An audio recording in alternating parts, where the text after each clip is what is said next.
दोस्तों स्वागत है आपका अपने YouTube चैनल पर। यहाँ पर हम बात करने वाले कल होने वाले हिंदी पेपर के महत्वपूर्ण प्रश्नों की। तो दोस्तों यदि आप कक्षा 12वीं में आप हिंदी का पेपर दे रहे हैं तो आपको इन प्रश्नों को करना बहुत ज़्यादा यहाँ पर आवश्यक हो जाता है, क्योंकि दोस्तों मैंने जैसे 10th में कुछ पेपर यहाँ पर निकाल के मैंने 10th में कुछ इंपॉर्टेंट क्वेश्चन यहाँ पर निकाल के दिए थे, तो दोस्तों मैक्सिमम 90% उसमें से क्वेश्चन यहाँ पर एग्जाम में आए थे। तो दोस्तों ये जो प्रश्न है ये बहुत ज़्यादा इंपॉर्टेंट है, क्योंकि जो टीचर्स 8 से 10 सालों से कक्षा 12वीं की हिंदी पढ़ा रहे हैं, मैंने उनके जरिए ये पेपर बनवाया है। तो दोस्तों आपको यहाँ पर याद रखना है छायावाद और रहस्यवाद में अंतर, रेखा चित्र और संस्मरण में अंतर। तो जो महत्वपूर्ण अंतर है उनको आपको यहाँ पर करना है। कहानी उपन्यास में अंतर, मुहावरा और लोकोक्ति में अंतर, नाटक और एकांकी में अंतर, महाकाव्य और खंडकाव्य में अंतर। तो इन प्रश्नों को आप बहुत अच्छे से कर लीजिए। उसके बाद आप देखेंगे अपने मित्र को हायर सेकेंडरी परीक्षा में प्रथम श्रेणी आने के लिए बधाई पत्र लिखना है।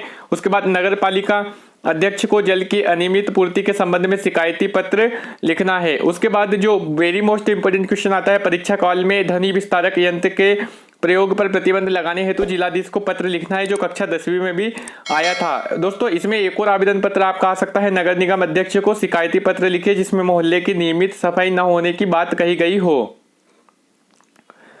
इसके बाद दोस्तों उत्तर पुस्तिका के पुनर्मूल्यांकन हेतु सचिव माध्यमिक शिक्षा मंडल, तो ये वाला भी आपको देखना है। स्थानांतरण प्रमाण पत्र आपको तो नहीं आएगा। निबंध में यदि आप देखेंगे तो कोरोना वायरस विज्ञान वरदान है, अभिशाप, खेलों का महत्व और प्रदूषण आपको यहाँ पर करना है। यदि हम पाठ के प्रश्न उत्तर देखें तो यशोधरा बाबू का तकिया कलाम वाक्यांश क्या है, सिल्वर पेडिंग कहानी के लेखक का नाम, जूझ उपन्यास के हिंदी अनुवादक का नाम, खुदाई से प्राप्त गेहूं का रंग कैसा होता है, मोहनजोदाड़ो को वास्तुकला की तुलना किस नगर से की गई। तो बच्चों पढ़ाई में डाउट्स आते हैं, सॉल्व नहीं हो पा रहे, घबराओ मत। इसका सॉल्यूशन है डाउटनट ऐप। जिस भी सवाल में आपको डाउट है फोटो खींचो, क्रॉप करो, 5 सेकंड के अंदर आपको मिलेगा वीडियो सॉल्यूशन, वो भी बिल्कुल फ्री में। अब आप पूछिए अपने अनलिमिटेड सवाल कहीं भी कभी भी। अब चाहे आपका सवाल 6वीं से लेके 12वीं हो, IIT हो, JEE हो या नीट का हो, फिर CBSE, यूपी, बिहार, राजस्थान या अन्य स्टेट बोर्ड का हो, कोई भी सब्जेक्ट हो, physics, chemistry, maths, biology, science, इनके जवाब मिलेंगे सिर्फ डाउटनट ऐप पर। साथ ही डाउटनट ऐप पर चल रही है कक्षा 9वीं से लेके 12वीं IIT, JEE, नीट के बच्चों के लिए ऑनलाइन क्लासेस, जिनका हिस्सा बनकर देश के सभी राज्यों के बच्चे लिख रहे हैं रैंक 1। तो आज ही डाउटनट ऐप को डाउनलोड करो, अपने सारे डाउट भगाओ और टॉप रैंक ले आओ। ये जूझ कहानी मुख्यतः लेखक की किस प्रवृत्ति को उजागर करती है। ईख से गुड़ ज्यादा निकले इसलिए गांव के अन्य किसान क्या करते हैं।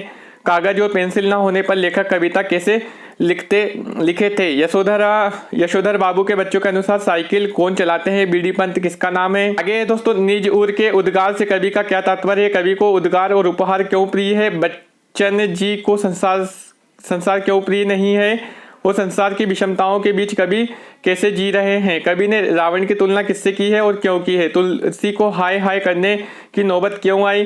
सुमित्रा नंदन पंत ने कविता के लिए किस प्रकार की भाषा के आवश्यक माना है। नाट्य शास्त्र के अनुसार नाटक के प्रत्येक अंक की अवधि कितनी होनी चाहिए। और भारत में कौन सा ग्रंथ कहानियों की दृष्टि से लोकप्रिय है। कहानी लिखना सीखने का सबसे कारगर तरीका कौन सा है। अंधा युग के रचयिता कौन है। और आमतौर पर रेडियो नाटक की अवधि कितनी होती है। अब दोस्तों इसके अतिरिक्त यदि हम बात करें तो अनुच्छेद आप कर लीजिएगा, और उसके बाद विज्ञापन लेखन करना है, सूचना लेखन आपको करना है। तो यदि इतने प्रश्न आप यदि करते हैं तो दोस्तों आपके 80 में से यहाँ पर कम से कम 60 नंबर से 70 नंबर यहाँ पर आ जाएंगे। तो दोस्तों उम्मीद करता हूँ आपको वीडियो पसंद आया होगा। तो वीडियो पसंद आए तो वीडियो को लाइक कीजिए, चैनल को सब्सक्राइब कीजिए, ज़्यादा से ज़्यादा शेयर कीजिए। Thank you friends.